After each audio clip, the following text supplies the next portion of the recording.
Always fun to get a parcel from a Musin. See, living down here in this part of the world, whenever you order something from overseas, it tends to take a while to get here. So by the time it arrives, it's kind of like Christmas, because you can't remember what the bloody hell you ordered. So let's have a look what we've got in here today. Alright, let's have a look at these first. Right, set of Allen keys, 4 sets of Allen keys.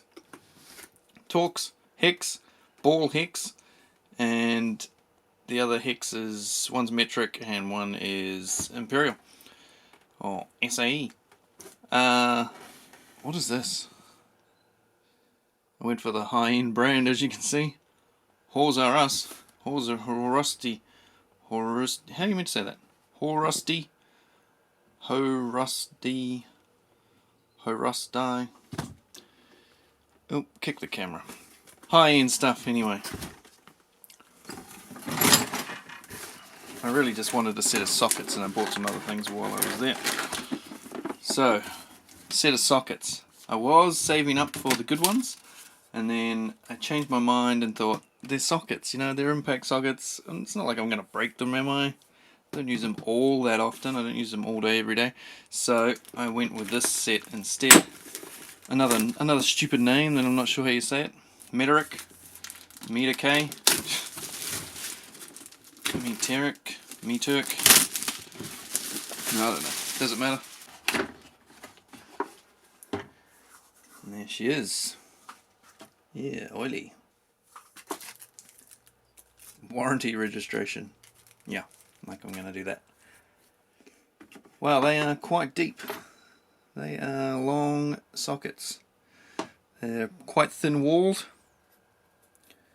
They've got the laser etched numbering, which I know you're going to say, oh, that all wears off and it's useless, but also got stamped. So that's good. So even when this is all rubbed off, you can still scrape around and find the original number stamped in the side. So the reason I bought this set, and the reason I've been so hard in this country to find a impact socket set that has every number, that doesn't skip. So this one starts at 9 and goes to 24. Yeah. So many of them here, they miss out 15, they miss out 16, they miss out 18. It's like, what the hell? Those are the ones I use the most.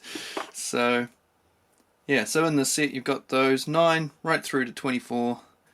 Got an adapter in case you've got a 3/8 drive wrench and you want to use these on that, because these are 1/2-inch drive. 3-inch extension, a 5-inch extension, and a 10-inch extension. And I've opened up this parcel now. I'm going to go use this straight away on my van with that one to take the nuts off my van. I am a little bit worried, having just said that I haven't broken one before. These are very thin walled. Anyway, we'll see how they go. Last but not least, some Bosch driver bits.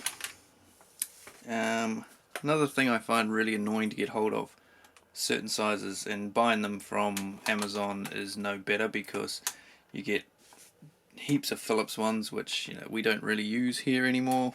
It's all square drive, Torx, hex, that sort of thing. The Phillips ones are long gone. Some people still use them, and you still get some screws with Phillips heads, but there's always way too many Phillips ones and nowhere near enough square ones for my liking. But this set had quite a lot of square ones. I also don't really like these short ones. I like the, what do they call them, power bits or whatever, the 2-inch ones, where you don't have them falling out, because I hate these little things here. Take it out of the damn plastic thing out there.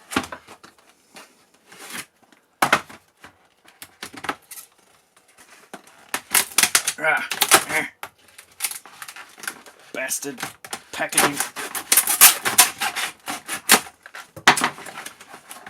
Yeah.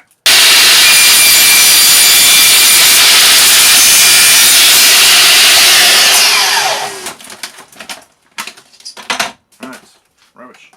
So there she is.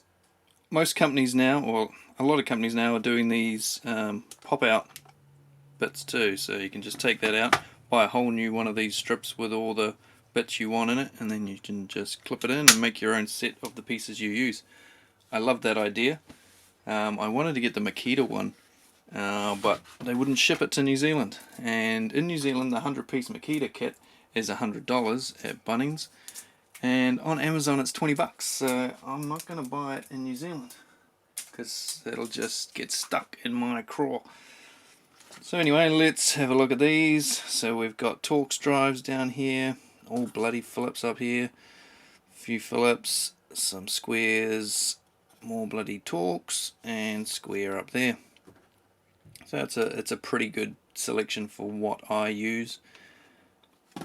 I also bought some more squares and some Torx 30s because this doesn't have, well, it's only got one. And I'm going to go through a few of these on my deck potentially. So I'll test those out later and see if they're any good. The case itself, covered in rubbery stuff, which attracts sawdust by the looks. Stuff's sticking to it already. That's quite a nice little case. Got a metal pin in the hinge. That's good. How the hell does that work? What the fuck? I've locked myself out of it already. What the fuck? Oh yeah, that's good. Busted it already. It clips over that way. Dumbass. The bottom bit's the hinge. It's just the top clip. Right. It's got a sort of plastic spring load there. So you just go like that and it'll automatically close. You don't have to clip it up yourself. Yeah, which is quite a good idea. How long it'll last, who knows, but it's a good idea. So these, when you take them out, you put them back in, you put them in sort of like that, head down, and then push them down, and they lock in place. So they're not all falling out and rolling around your toolkit getting lost. Hopefully they're strong enough. I haven't heard great reviews thus far. Also coming up on tools, we'll do a review of this. Isn't it cute? It's a bench grinder run by an 18-volt battery. And surprisingly, I know it'll sound a bit gutless when I turn it on, but it's got a fair bit of spinach to it.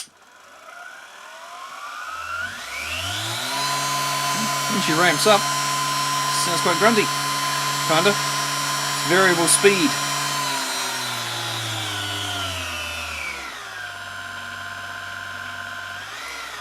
Comes with a whole bunch of accessories. I'll look at that on the other channel. Anyway, I'm now going to go and try out these impact sockets and see if they're any good. I suppose I should have a quick look at this. Let's have a gander here. These look identical to the ones that they sell at Super Cheap Auto. Is that one bent?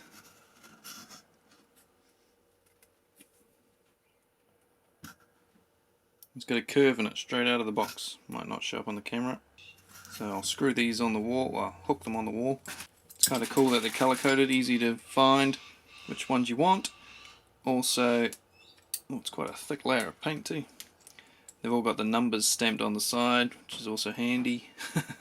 So you don't have to keep pulling them out and trying them like I usually do. So there's your North American version, your rest of the world version, your rest of the world version but not with a ball on one end. Don't know quite why you need two sets of those. And the ones I actually really wanted was the Torx ones, but it was one of those economies of scale. Sending stuff to New Zealand, you might as well buy the whole lot rather than try and buy one of these. Good old Amazon. They don't look the highest of quality at the business end, but we'll see. Maybe they'll be alright. This thing, when I got it, I thought was a complete piece of junk, but it seems to be getting better. It's like it's wearing in. Like the brushes needed to be worn in before it would work, because it couldn't get the nuts off before, but now it seems to do it.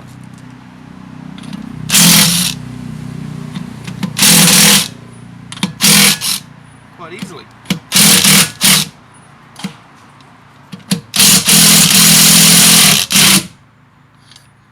See, now it couldn't do any of those before.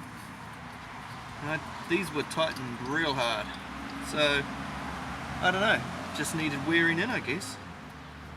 So I'll now use this for my lug nuts. Odd. guessing it was just the brushes.